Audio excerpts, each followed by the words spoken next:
আমি কখনো ভাবিনি যে আমার ছোট ভাই আমার ঘরে এসে ঘুমাতে চাইবে।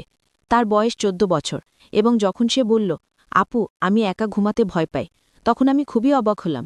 ছোটবেলা থেকেই আমি তাকে খুব ভালোবাসি এবং সেদিনও তাকে আমার পাশে রাখতে চাইলাম। রাতে আমরা একসঙ্গে ঘুমাতে গেলাম। কিছুক্ষণ পর হঠাৎ আমি অনুভব করলাম যে কেউ বিছানার নড়াচড়া করছে। আমি চোখ খুলতেই দেখি আমার ভাই আমাকে জড়িয়ে ধরেছে। তারপর ভাইয়া আমাকে, আমার গল্পগুলো তোমরা শুনো, কিন্তু সাবস্ক্রাইব করো না। দয়া করে গল্পগুলো ভালো লাগলে ভিডিওটি লাইক, শেয়ার এবং চ্যানেলটি সাবস্ক্রাইব করো প্লিজ। আমি নুসরাত। আমি অনেক সুন্দর দেখতে। আমি একটু স্বাস্থ্যবান, যা আমাকে আরও আকর্ষণীয় করে তুলেছিল। এই জন্যই হয়তো আমার ছোট ভাই আমার দিকে নজর দিয়েছে। আমরা দুই ভাইবোন আমাদের বাড়িতে একসঙ্গে থাকি, তবে যতদিন যাচ্ছে আমি লক্ষ্য করছি ওর আচরণে কিছু পরিবর্তন আসছে। আমি ভেবেছিলাম এটা হয়তো বয়ঃসন্ধির কারণে হচ্ছে। ও মাঝে মাঝে আমার খুব কাছাকাছি থাকত, আর যখন আমি জিজ্ঞাসা করতাম সে হেসে বলতো, এমনি আপু। ধীরে ধীরে আমি বুঝতে পারলাম ওর আমার প্রতি আগ্রহ বাড়ছে। তার চোখের চাহানি ছিল আলাদা। সম্প্রতি আমি লক্ষ্য করছিলাম আমার ছোট ভাই আমার দিকে বেশ মনোযোগ দিয়ে তাকাতে শুরু করেছে। প্রথমে আমি ভেবেছিলাম হয়তো আমি কিছু বেশি ভাবছি, কিন্তু যখন সে বারবার আমার রুমে এসে নিঃশব্দে আমার দিকে তাকিয়ে থাকত, তখন কিছুটা অস্বস্তি অনুভব করতাম। এক রাতে আমি ঘুমানোর জন্য প্রস্তুত হচ্ছিলাম। সে আমার পাশে এসে শুয়ে পড়ল। তবে আমি ভাবছিলাম, আমি কি ওর মনের অবস্থা ঠিকভাবে বুঝতে পারছি, নাকি আমি যা ভাবছি তা ভুল। আমি কোনোভাবেই তাকে আঘাত করতে চাইনি, কিন্তু একই সাথে আমাকে আমার ব্যক্তিগত সীমানা বজায় রাখতে হতো। সবকিছু ঠিকঠাক মনে হচ্ছিল না।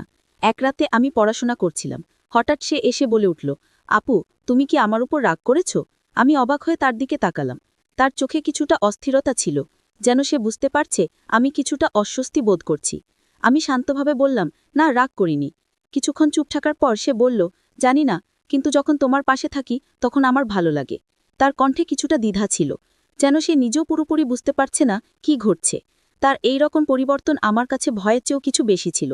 আমি চেষ্টা করছিলাম তাকে বোঝাতে, তুমি বড় হচ্ছ, তাই কিছু বিষয় বোঝা কঠিন হতে পারে, কিন্তু আমাদের ব্যক্তিগত জায়গা বজায় রাখা খুবই গুরুত্বপূর্ণ। এখন সময় এসেছে আলাদা ঘুমানোর অভ্যাস তৈরি করার।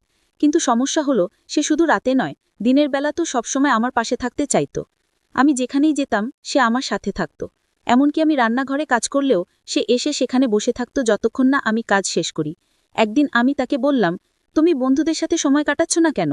দেখছি তুমি স্কুলেও ঠিকমতো যাচ্ছ না। এতে পড়ালেখার অনেক ক্ষতি হচ্ছে এবং এটা তোমার ভবিষ্যতের জন্য ভালো নয়। আমার স্বপ্ন তুমি একদিন একজন ডাক্তার হবে, কিন্তু এভাবে চলতে থাকলে সেটা কঠিন হবে। আমার কথা শুনে সে রেগে গিয়ে বলল, আমি স্কুলে যেতে চাই না, আর বেশি লেকচারও শুনতে চাই না, আমাকে জোর করো না। তার এই প্রতিক্রিয়া দেখে আমি হতবাক হয়ে গেলাম। এই ছেলেটাই ছিল যে সবসময় হাসি খুশি থাকত, বন্ধুদের সাথে খেলাধুলায় মেতে থাকত এবং পড়াশোনায় মনোযোগী ছিল, কিন্তু এখন সে নিজেকে বন্ধুদের থেকে দূরে সরিয়ে নিয়েছে। আর সবচেয়ে অদ্ভুত ব্যাপার হলো, সে আমার কাছ থেকে দূরে যেতে চায় না। আমি যেখানেই যাই সে যেন আমার সঙ্গেই থাকতে চায়। তার রাগান্বিত কথাগুলো আমার মনকে নাড়া দিয়েছিল এবং আমি চিন্তিত হয়ে পড়লাম। সেদিন থেকে আমি আর চুপ থাকতে পারিনি। আমি সিদ্ধান্ত নিলাম ওর সাথে মন খুলে কথা বলার সময় এসেছে। সে যখন রাতে আমার সাথে ঘুমাতে এলো, আমি আস্তে করে বললাম, তোর কি হয়েছে? আগে তুই সবসময় বন্ধুদের সাথে থাকতি, এখন কি হয়েছে আমাকে বল। কিছুক্ষণ চুপ থেকে সে বলল, যখন আমি স্কুলে থাকি বা বন্ধুদের সাথে খেলি, তখন মনে হয় তুমি আমার থেকে দূরে চলে যাচ্ছ। মনে হলো হয়তো সে আমাকে তার জীবনের কেন্দ্র হিসেবে দেখত। আর এখন আমি বড় হচ্ছি, তাই ধীরে ধীরে তাকে ছাড়িয়ে যাচ্ছি। মনে হচ্ছিল সে আমাকে অনেক ভালোবাসে, কিন্তু তার আচরণের এই পরিবর্তনগুলো স্বাভাবিক ছিল না।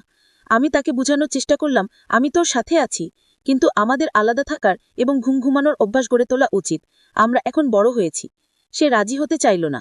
শুধু রাতে নয়, দিনেও সে সবসময় আমার সাথেই থাকতে চাইত, কিন্তু তার আচরণের পরিবর্তনটা স্বাভাবিক মনে হচ্ছিল না। তার কথাগুলো শোনার পর আমি অবাক হয়ে গেলাম। সে একেবারেই তার পুরনো অভ্যাস, স্বভাব বা রুটিনে ছিল না। মনে হচ্ছিল সে আমার প্রতি গভীর মনোযোগ দিচ্ছে, যেন সে আমাকে ভালোভাবে বুঝতে চাচ্ছে বা আমার কাছ থেকে কিছু চাচ্ছে। তার এই আচরণগুলো আমাকে অস্বস্তিতে ফেলতে শুরু করেছিল। একদিন যখন আমি ঘুমানোর প্রস্তুতি নিচ্ছিলাম, সে হঠাৎ আমার রুমে এসে বলল, দিদি আমি তোমার সাথে ঘুমাতে চাই। প্রথমে আমি ব্যাপারটিকে স্বাভাবিকভাবে নিয়েছিলাম, কিন্তু ধীরে ধীরে তার আচরণ কিছুটা অদ্ভুত হতে শুরু করল। তার মুখে একটা অস্থিরতা দেখা যাচ্ছিল, যা আমাকে ভাবিয়ে তুলল। আমি তাকে জিজ্ঞেস করলাম, তোর কি হয়েছে? সে কিছুটা অদ্ভুতভাবে বলল, দি আমি ঠিক আছি, আজ আস্তাবলে গিয়েছিলাম, সেখানে ছাগলের দুধ পান করেছি, তাই হয়তো এইরকম লাগছে। তার কথায় আমি কিছুটা অবাক হলেও সেটা একসময় মজা করে উড়িয়ে দিলাম। তাকে বুঝিয়ে বললাম, তুই একটু মজা করছিস তাই না? এই ঘটনাগুলো আমাকে ভাবিয়ে তুলেছিল এবং আমি বুঝতে পারছিলাম যে ওর সাথে আরও খোলামেলা কথা বলার প্রয়োজন আছে। একদিন ছোট ভাইকে জিজ্ঞাসা করলাম, বাড়িতে গরুর দুধ থাকা সত্ত্বেও তুই ছাগলের দুধ কেন খাচ্ছিস? সে মজা করে বলল, বন্ধুদের সাথে মজা করে খেয়েছি। এটা এত বড় ব্যাপার নয় আপু। সে কেমন বন্ধুদের সাথে মেশা শুরু করেছে যে এমন অস্বাভাবিক আচরণ করছে। এখন সে বড় হতে শুরু করেছে, তাই যখন আমি তাকে কোনো ব্যাপারে শাসন করতাম সে আমার উপর রেগে যেত এবং কথা কাটাকাটি করত। এরপর একদিন মাঝরাতে আমার ঘুম ভেঙে গেল এবং দেখলাম ছোট ভাই আমার দিকে তাকিয়ে আছে। এটা দেখে আমি একটু অস্বস্তি বোধ করলাম। আমি জিজ্ঞেস করলাম, তুই তো বড় হয়ে গেছিস, এখন এসব কেন করছিস? সে রেগে বলল, তাহলে যদি বড় হয়ে যায় তোমার সমস্যা হবে কেন? তার এই কথা শুনে আমি কিছুটা অবাক হলাম। পরে বললাম, ঠিক আছে, তুই আমার সাথে ঘুমাতে চাইলে কোনো সমস্যা নেই। সে চুপ হয়ে গেল। তারপর থেকে যখনই আমি ঘরের কাজ করতাম তার দৃষ্টিতে একটা অস্বাভাবিকতা লক্ষ্য করতাম। মনে হতো সে সবসময় আমাকে অনুসরণ করছে। এমনকি রাতে যখন আমি ঘুমাতে যেতাম সে আমার ঘরে এসে বসে থাকতো না ঘুমিয়ে। আমি নিজেকে শান্ত করার চেষ্টা করছিলাম। জিজ্ঞেস করলাম, তুই এতক্ষণ কেন জেগে আছিস? সে উত্তর দিল, কিচ্ছু না, ঘুম আসছে না। তার কথার ভেতরে কিছুদিন লুকিয়েছিল যা আমার বোঝার বাইরে ছিল। পরিস্থিতি আমার জন্য অস্বস্তিকর হয়ে উঠছিল, কিন্তু একজন বোন হিসাবে আমি তাকে উপেক্ষা করতে পারিনি। যদিও ওর এই অদ্ভুত আচরণ আমাকে বিরক্ত করছিল, আমি বুঝতে পারছিলাম না যে কেন সে এভাবে আমার দিকে তাকিয়ে থাকত। আমি আরও চিন্তিত হয়ে পড়লাম যখন হঠাৎ ঘুম থেকে উঠে দেখি আমার ছোট ভাই একদম চুপচাপ বসে আছে আমার পাশে। আমি আতঙ্কিত হয়ে পড়লাম, যেন আমার শরীরে কোনো শক্তি নেই। বুকে চাপ অনুভব করতে লাগলাম, কিন্তু কোনো কারণ খুঁজে পাচ্ছিলাম না কেন সে এভাবে তাকিয়েছিল। সে কি চাইছিল? আমার ঘুম কেড়ে নিয়েছিল? এই চিন্তা দিনের বেলাতেও আমি বিশ্রাম নিতে পারছিলাম না। তারপর একদিন একটা বাস্তবতা আমার সামনে এলো যা আমাকে ভীষণভাবে নাড়া দিয়েছিল। সেই সত্যটা আমাকে এতটাই বিপর্যস্ত করে তুলল যে মনে হলো আমার পৃথিবীটা ভেঙে যাচ্ছে। যে ঘটনাটি ঘটেছিল সেটা ছিল এতটাই অপ্রত্যাশিত যে আমি কখনো ভাবিনি এমন কিছু ঘটতে পারে। ঘটনাটি আমার মনকে এতটাই দুঃখে ভরিয়ে দিল যে মনে হলো সবকিছু শেষ হয়ে গেছে। সেই রাতে আমি অসুস্থ থাকায় তাড়াতাড়ি ঘুমিয়ে পড়েছিলাম।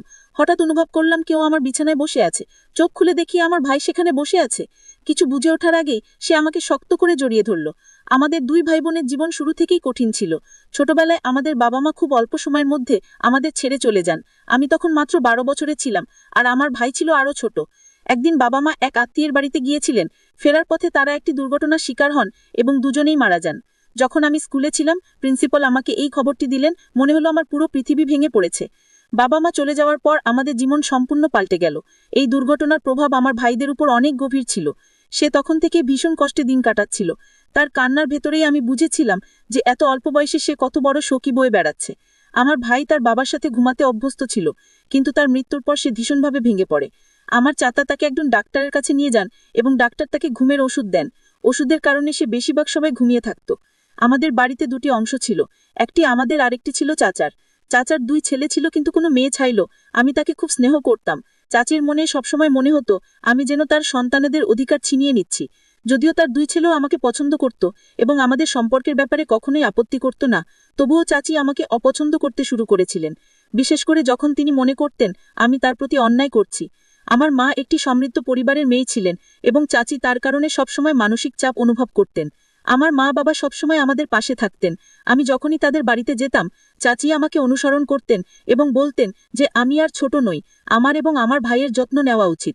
তিনি সবসময় আমাকে মনে করিয়ে দিতেন যে বাড়ির দায়িত্ব এখন আমার কাঁধে। এসব কথা আমার মনকে ভারী করে তুলত, আর আমি তখনও বাবা মায়ের মৃত্যুর শোক কাটিয়ে উঠতে পারছিলাম না। এই পরিস্থিতি আমাকে আরও দুর্বল করে তুলেছিল এবং আমার সমস্যাগুলো যেন আরও বেড়ে গিয়েছিল।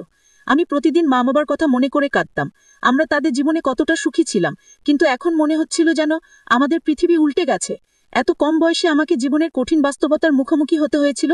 চাচাও আমাদের জন্য খুব চিন্তিত ছিলেন, কারণ তিনি আমাদের দুজনকেই খুব ভালোবাসতেন, কিন্তু চাচির কারণে তিনি আমাদের তেমন সময় দিতে পারতেন না।